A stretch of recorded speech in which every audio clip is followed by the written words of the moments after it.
Je suis accompagné de mon ami Philippe Paradis. Vous le connaissez peut-être également sous le nom de OGP. Il a fait de l'humour. Maintenant, il explore son talent d'une autre façon. Soit avec la guitare et la voix. Son projet musical, on a un premier album officiel, Archaic Revival.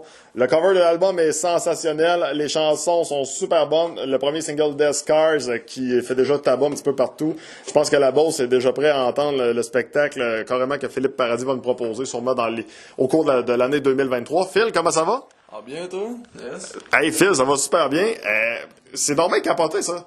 Toi, t'as fait un peu d'humour, puis à un moment donné, tu t'es dit, OK, là, je vais essayer d'explorer une autre facette de ma personnalité, puis d'essayer de dévoiler mes sentiments autrement. Puis c'est là que la musique, la guitare et tout le reste est rentré un peu en ligne de cause. Puis écoute, ça fait pas si longtemps que ça.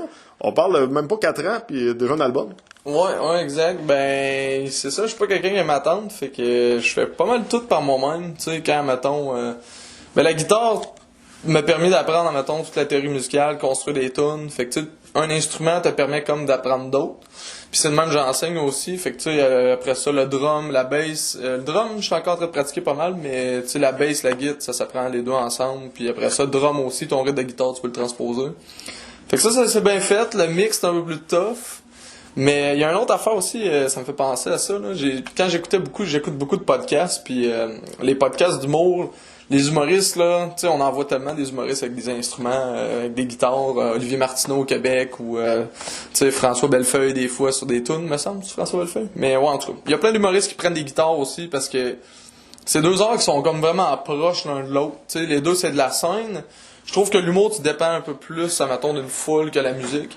Mais c'est deux choses que dans ma tête, c'est dans le même milieu. Puis je mettrais même la vidéo aussi à travers ça. Tu sais, les humoristes, ils vont se promener en tant que dans les séries télé, acting, réalisateur. Beaucoup d'humoristes, après ça, qui vont aller écrire pour des shows. Puis la musique, je trouve que l'écriture d'humour m'a sûrement aidé pour la musique, pour de vrai. Sérieusement, fait que ouais, l'écriture m'a probablement aidé. Puis la vidéo aussi m'a probablement aidé. Parce qu'une vidéo, faut que tu fasses du racontage d'histoire. Puis avant de faire de la musique, ben quand je faisais des vidéos, pour mes capsules d'humour, tu sais, j'ai déjà fait plein de vidéos, un petit peu d'acting, puis de trucs de même. Fait que c'est comme tout dans le même bassin pour moi. Je transpose mes connaissances, puis ça me permet comme d'apprendre un peu plus vite dans ces affaires-là. T'as décidé de perfectionner ton art dans la guitare. T'es devenu aujourd'hui professeur, tu le mentionnes. Pourquoi... Écoute, oui, tu nous mentionnes que l'humour a eu ça a été influent dans le cas de choisir comme instrument la guitare, mais pourquoi la guitare, t'as décidé de perfectionner ça au point justement d'écrire des chansons puis de faire un album? Ben, la guitare, tu sais, tu joues ce que t'aimes, puis quand tu joues ce que t'aimes, t'apprends, mettons, d'un certain style. Je te dirais que le band qui m'influence le plus, c'est Chevelle.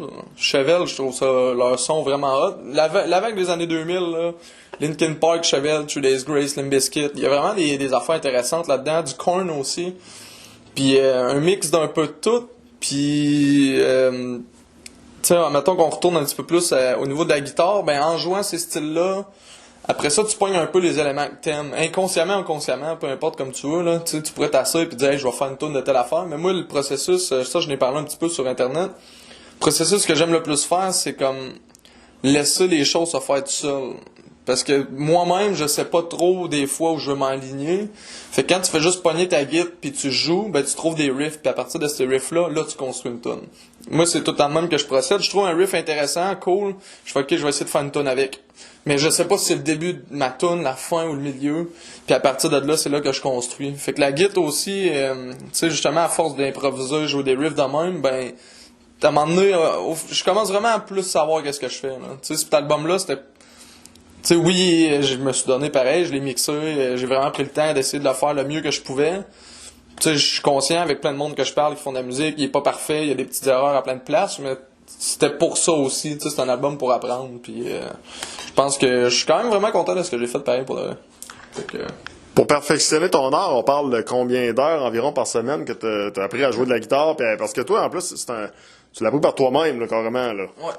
Ouais, j'ai tout appris par moi-même. J'ai pas personne autour de moi qui joue de la musique, pratiquement. Pas vraiment dans l'environnement. On a Internet à cette heure, mais tu sais, même si tout le monde, tu sais, si tout le monde a accès à Internet, fait que j'ai pas vraiment d'avantage sur personne. Hein. Quelqu'un qui veut faire ce que moi j'ai fait, c'est juste de mettre les heures. Puis on parle d'à peu près, je te dirais 2-3 heures par jour, en général, que je joue. Mais pendant la pandémie, quand il y avait tout le temps du monde, je te dirais que c'était du 5 à 8 heures à tous les jours, pendant quasiment un 4, 5, 6 mois. Fait que c'est pour ça que c'est pas longtemps que je joue, mais je dois avoir peut-être un 3-4 000 heures de jeu d'après moi. Si j'avais compté mes heures, là. Fait que je suis rendu à prendre des solos assez durs, mais c'est ça, tu sais, il y a des affaires que... Tu sais, oui, il y a la dextérité pis tout, mais le côté musical, là, plus que jamais, là, j'ai vraiment tombé dans les livres de théorie, puis fait que, tu sais, ça apparaît dans cet album-là. C'est un album qui est prog un peu par beaucoup de moments. Tu sais, la tune des Scars, je sais que c'est elle qui pogne le plus, mais c'est la plus simple que j'ai, puis c'est pour ça que je l'ai marketé. Tu sais, je savais que j'allais perdre personne. J'ai pensé à marketer une de mes tunes vraiment plus complexes au début, mais j'ai fait, bon, je vais prendre de quoi de plus soft, puis après ça, le monde, ça va peut-être leur permettre d'être intéressé à aller écouter le reste de l'album. C'est pour ça que des Scars, je les mets en 4e dans l'album. Tu sais, tu passes par des tunes un peu plus rock metal au début, un peu plus prog, avec des drops, tu sais, des Enemy Within, je dirais qu'en partant, t'as une bonne drop avec un bon riff, un peu plus rock, puis après ça, ben les refrains sont chantés clean, t'as un peu de scream, fait que c'est un bon mix de tout. Hein. Tu sais, tu glisses un petit mot sur The Scars, puis écoute, j'enchaîne un petit peu avec celle-là. Le succès est déjà immédiat. Écoute, les gens l'ont adopté, les gens l'ont accroché, puis le comparatif est sûrement très boiteux, mais c'est un peu le comparatif que moi je me suis fait. Je me rappelle que lorsque j'étais au secondaire, White Stripes venait de sortir la chanson Seven Nation Army, qui encore une fois est encore aussi populaire peut-être aujourd'hui qu'elle l'était à l'époque. Il y a quand même certaines similitudes, je pense, qu'on peut faire entre les deux chansons. Autant dans le ton de la voix, dans le type musical, tout est basic, tout est super simple, mais en même temps, c'est comme l'amalgame de tout ça qui fait la construction d'un chef-d'œuvre. Ouais, ben exact. Puis moi, je la comparais un petit peu plus à Arctic Monkey, je trouvais dans le ton de voix. Puis Arctic Monkey, je les aime vraiment beaucoup aussi. Je trouve qu'ils ont des tunes intéressantes, ils ont un son assez unique. Puis tu sais, c'est ça, ben dans toutes les hits, mettons comme White Stripes, c'est sûr que là, mon ton de guide, tu sais, il sonne un peu vieux rock. Là. Ça sonne un ton 80-90. Je te dirais que ça, tu sais, j'ai pas perdu personne. C'est une tune qui a un peu tout. T'as raison, tu sais, le drum il est simple, la bass est simple. Un petit solo aussi, pas too much, c'est pas un solo de 5 minutes improvisé. C'est un petit solo qui fait la job, il est clean, il est bien correct. Fait que tu sais, c'est ça, je pense qu'il y a beaucoup d'éléments dans cette tune là qui fait que elle va chercher comme plus de monde. Hein.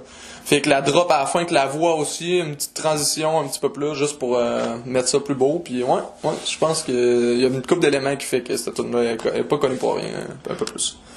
On a parlé beaucoup de la guitare, on parlait un petit peu de ta voix. T'as pris des cours de chant, quand même. On pense que c'est facile de chanter. Je sais pas si au départ, toi, tu pensais que c'était facile, mais tu t'es sûrement rendu compte qu'il y avait une certaine progression à avoir. Puis écoute, c'est chapeau jusqu'à présent. Yes, non, la voix, même dans cet album-là, tu sais, il y a beaucoup de variétés. Je fais du scream. J'essaie de jouer beaucoup avec ma voix parce que d'une tune à l'autre, je veux que ce soit différent. Tu sais, il y a des albums que t'écoutes les 15 tunes, puis les 15 tunes sont bonnes, mais ça ressemble tout un peu. Moi, je sais quand même que d'une tune à l'autre, ça varie vraiment. Je shootais l'album dans toutes les directions. Mon but, c'était que quand t'écoutes l'album, à chaque fois que tu finis une tune, tu fais crime, où c'est que ça en va. Puis c'est ça que j'essaie de faire avec ma voix aussi. Tu sais, j'essaie de chanter haut, j'essaie de faire du scream, j'essaie de faire du rasp un peu. Fait que il y a des techniques que j'ai moins bien que d'autres. Mais je sais quand même comment, tu sais, sur des Scars, c'est pas mal la tune que ma voix est le mieux utilisée. Tu sais, je suis capable de monter un peu plus haut, je suis capable de garder ça vraiment clean, mettre un petit peu d'effet dedans. Fait que chanter, c'est comme... Tu sais, le fait que j'explore plein de styles, le chant, ben, ça me permet après ça de savoir où que je performe et où que je performe un peu moins. Puis c'est ça qui se passe avec ma voix en ce moment, là. Mais c'est ça, j'ai pris des cours, j'ai peut-être pris 2-3 mois à Québec. Puis 4 mois avec Tricia Turcotte à Saint-Georges. Je la mentionne pour lui faire de la pub. Mais ouais, puis ça paraît vraiment des cours de chant, sérieusement. Je pense que tout le monde peut chanter comme du monde. Tu sais, je trouve que c'est un mythe que c'est inné de chanter. On dirait que c'est un des instruments que le monde ils se disent que c'est le plus inné, puis je pense que c'est pas vrai pantoute. Prends des cours de chant, puis apprends à exploiter ta voix. Faut t'écouter, tu sais, faut que tu sois attentif, puis t'essayes vraiment. Je pense que quelqu'un qui essaye, mais qui s'en fout un peu, ça marchera pas, c'est sûr. Là. Faut vraiment que tu portes attention puis tu veux le chanter. Là. Veux pas, on se connaît, je connais ton tempérament artistique. Je veux dire, tu sais, j'étais pas surpris de savoir que ça finirait par produire de quoi de bon. Là. Je veux dire, je te connais, je connais ton tempérament artistique. Puis, qui dit tempérament artistique, écoute, je me considère un peu artiste à mes heures, moi aussi, malgré que j'ai pas tout à fait le même talent que toi. On a nos hauts, on a nos bas, autant physiquement que mentalement. Souvent, mentalement, même, c'est plus difficile. As-tu l'impression que cet album-là, il y a des cicatrices de la vie passée ou des choses que tu as été capable d'extérioriser? Ou, au contraire, t'as voulu y aller plus dans le général, sans nécessairement te dépayser? Parce que, veux pas, il y a quand même des choses, des fois, qui sont générales, mais qui nous ont touchés de près ou de loin dans le passé. Moi, ouais, ben non, il est vraiment... j'ai pas essayé de faire de quoi, justement, en général. Tu sais, l'album, je fais juste ce que moi j'aime pis ce que j'ai à dire sur le moment. Fait qu'il y a beaucoup de choses personnelles dans cet album-là. Si tu regardes les lyrics, toutes les paroles, tune par tune, tu sais, ils ont toutes leur signification, puis sont reliées. Chacune des tunes est reliée à un élément, puis un meaning.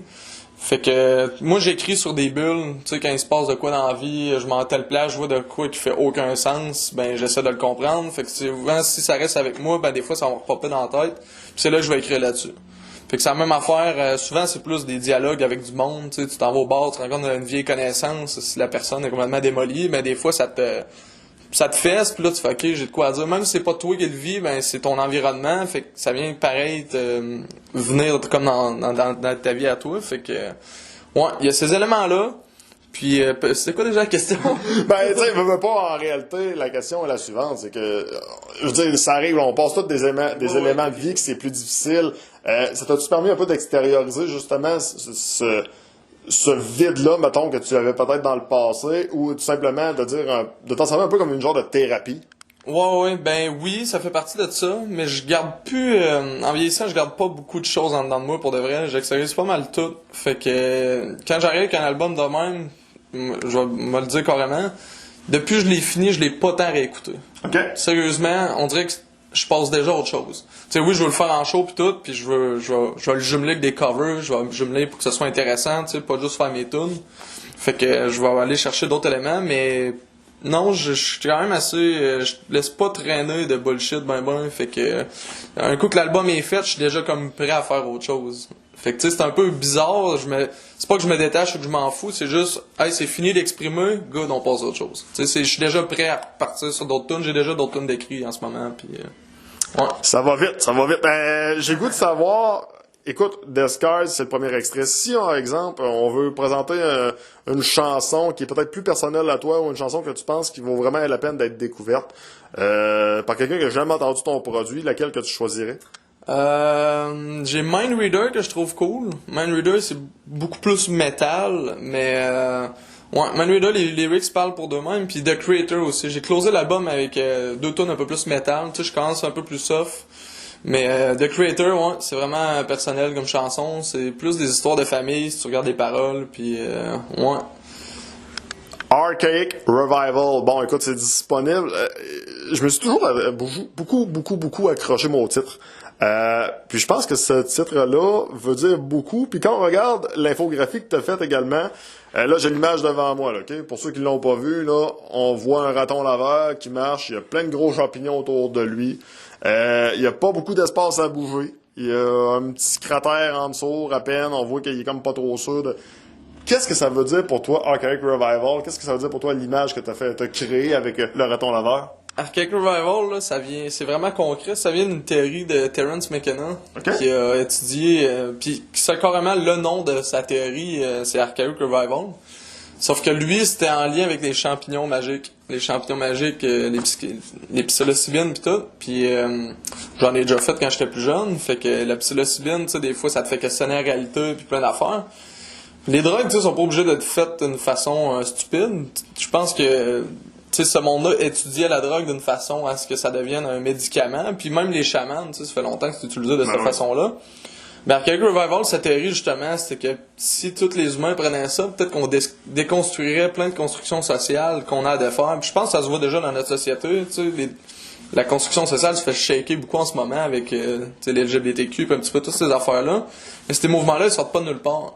Puis Archaic Revival, c'était un peu ça, c'était que si tout le monde prenait de la psilocybine en ce moment, mais il y aurait peut-être un revival archaïque, une renaissance qui est vraiment comme archaïque, c'est comme quasiment primal. Tu sais, c'est comme on redevient tout au même niveau, on enlève toutes les games sociales de hiérarchie, de domination, puis de dominer et de dominant. Tout le monde est un humain bien normal avec des chances égales. Fait qu'Archaic Revival, c'est un peu ça. C'est un album que je sors qui vient de moi, qui est un peu une renaissance de regarde, je sors toutes mes tunes, c'est ce nouveau style-là que je fais, parce que moi, avant, je faisais du R&B, du rap, c'est zéro ce que je faisais dans ce style-là. Fait que, tu sais, j'ai comme inventé un nouveau style que moi-même, je voulais exprimer puis créer, puis ben, Archaic Revival, je trouve que ça fitait pour ça. C'est comme si moi, je faisais un Archaic Revival en ce moment, fait que mon album, il s'en va direct dans ce style-là. Puis ça a été facile de faire le cover parce que les champignons pour la théorie de Terrence. On a fait le lien. Exact. Puis le raton laveur, c'est un des animaux que je trouve le plus bizarre puis nice dans la nature. C'est un animal qui fait pas de sens pour moi. C'est comme un mix de chat puis de je sais pas trop quoi. C'est super agile aussi, puis ça survit dans déchets. Ça, tu sais, un raton laveur, c'est comme ouais. Fait que je trouvais que le raton laveur ça fitait dans le concept. Fait que je l'ai carrément mis là-dessus avec les champignons. Puis le petit bout de terre, ben ça peut peut-être représenter un peu un île où que je m'isole, parce que quand je fais ma musique, je suis comme vraiment tout seul dans mon monde. Fait que la petite pièce de terre est là pour ça. Là. 2023, je pense que ça va être une grosse année pour toi. Écoute, tu le mentionnais tantôt, déjà des compositions qui sont écrites. Je suis convaincu que ça va aller assez vite aussi pour le lancement de ça. Je te connais, ça va aller vite, c'est sûr. Des projets de spectacle également. 2023, ça va être big, là. Ouais. Écoute, je m'étais fixé moi-même un année que je voulais vraiment que ça starte, puis que je m'étais dit là, tu sais, c'était ça. C'était 25 ans, puis j'ai 25, je m'en vais sur 26 dans 3, 4, 5 mois. Fait que je m'étais dit, j'ai pas de temps à perdre. C'est pour ça que j'avance autant vite aussi. J'ai pas de temps à perdre. Tu sais, cet album-là, j'aurais pu prendre 2 ans pour le faire. Oui, il aurait été mieux. Oui, il aurait été beaucoup plus parfait sur plein d'éléments. Mais il aurait pas sorti là. Là, j'ai besoin de sortir des choses. J'ai besoin de faire plein de trucs. Fait que, tu sais, à partir de cet album-là, vu que je me suis vraiment mis de la pression, ben, j'ai appris à mixer vraiment vite. J'ai appris plein de choses pareilles. Fait que, tu sais, au bout de la ligne, c'est un album pour apprendre. C'est pour ça que je l'ai décidé de pas le poster sur Spotify nécessairement. Tu sais, il est sur YouTube, c'est correct. Probablement que les prochains vont sur Spotify un peu plus. Puis, c'est ça. En 2023, je suis en train de monter un band en ce moment. Je rencontre beaucoup de membres. Je veux du monde qui vont être ouverts d'esprit, qui vont être prêts à peut-être essayer des styles, développer des affaires. Et, ouais, je veux booker des shows beaucoup. Je veux tourner des vidéoclips dans des bars. J'ai plein d'idées. J'aimerais ça louer un bar, le fermer, puis faire un gros party dedans, puis faire un clip pour une tune. Fait que j'ai vraiment plein d'idées pour des tunes, puis ouais. Fait que ça se passe. J'ai déjà un autre vidéoclip de tourner la semaine passée, je suis en train de le monter. Fait que ça va sortir prochainement, d'ici peut-être 2-3 semaines. Là. Un petit cue, on est capable de savoir c'est quelle tune? The Creator. Oh, okay. The Creator, j'ai pris un acteur, Martin Drouin, d'ailleurs, je vais en parler. C'est un gars qui a fait du théâtre puis de l'impro. Fait que il a fait les jeux d'acteurs pour le clip, puis on a tout clippé ça chez moi avec 3-4 pièces. C'est tout des affaires avec pas de budget. Mais je pense que ça l'ajoute un charme des fois à un clip. Tu sais, il y a beaucoup de musiciens, tu checkes leur début de carrière, on parlait tantôt des mix qui sont pas nécessairement des fois en top, ben, tu sais, des fois ça fait partie du début de la carrière. C'est là que je suis rendu en ce moment. J'ai pas de budget, je fais tout moi-même, faut que je fasse tous les instruments. Fait que tu sais, oui, c'est sûr que je peux pas être parfait dans tout, mais ça donne ce que ça donne. Puis à partir de là, je fais juste avancer puis continuer puis de continuer. Moi, je vois ça des fois comme un espèce de gros diamant que tu sais, tu coupes jusqu'à temps qu'il devienne vraiment aiguisé, mais tu sais, ça prend du temps en tabarouette avant d'obtenir un diamant. Là. Tu le mets dans de la pression puis à un moment donné, il devient un produit. Fait que je suis encore un produit in the work, je dirais. Phil, je sais pas si tu l'as déjà dit à tes étudiants de croire leurs rêves, mais chose sûre, t'as le goût de nous faire croire un peu au tien. Bravo. Ouais, ben moi, écoute, j'ai un optimisme quasiment indestructible. Je pense qu'il y a rien. Je pense à propos de tout le monde. C'est pas de l'ego du. Je pense vraiment que n'importe qui se met dans quelque chose, puis qui est sérieux, puis qui est ouvert à apprendre, puis à améliorer, puis qui est prêt à faire n'importe quoi pour que ça fonctionne, ça va marcher. Puis, il y a plein de monde qui me dit « Ah, mais tu sais, t'as pas la génétique, t'as pas ces... » Moi, fuck tout ça. Tu sais, peu importe ce qui est devant moi, c'est sûr, je vais le faire. Fait que, il y a jamais rien qui m'empêche de faire quelque chose en général, là, de ce que je veux faire, là. Surtout des objectifs de même, que c'est vraiment personnel. Tu sais, c'est pour ça que je suis prêt à faire tous les instruments, le mix, les vidéos, le montage. Je vais tout faire, même si je vais appeler les bars, je vais faire le marketing, je m'en fous. Puis s'il y a du monde qui veulent se joindre à moi puis embarquer, ben, qui embarque. Tu sais, moi, ça me dérange pas de tout faire, mais faut que t'embarques aussi, là. Je veux juste pas quelqu'un qui se traîne les pieds puis qui attend, tu sais, Fait que je pense que, tu sais, j'ai un optimisme, je pourrais mettre le travail, mais c'est ça, faut que mon environnement endosse ça aussi, là. Ouais. Phil, je pense que les gens vont te suivre. On invite les gens à aller te suivre un peu sur Facebook, sur YouTube, puis également toutes les autres pages là, disponibles. C'est un beau projet. Continue. Yes, hey, merci beaucoup. Merci pour l'entrevue, Gab. Puis toi aussi, je pense que tu as bâti quelque chose de quand même intéressant. J'étais voir un petit peu la chaîne de podcast, puis tu sais, c'est ça, t'as pris tes propres décisions, c'est tes propres questions, tu sais, y a rien, justement, tu sais, c'est ça que tu voulais faire, ben, t'as tassé ce qui marchait pas autour, puis t'as fait, bon, c'est là, je m'en vais. Fait que c'est parfait. Good job à toi aussi. Hein. Merci, j'apprécie. Yes. Hey, merci.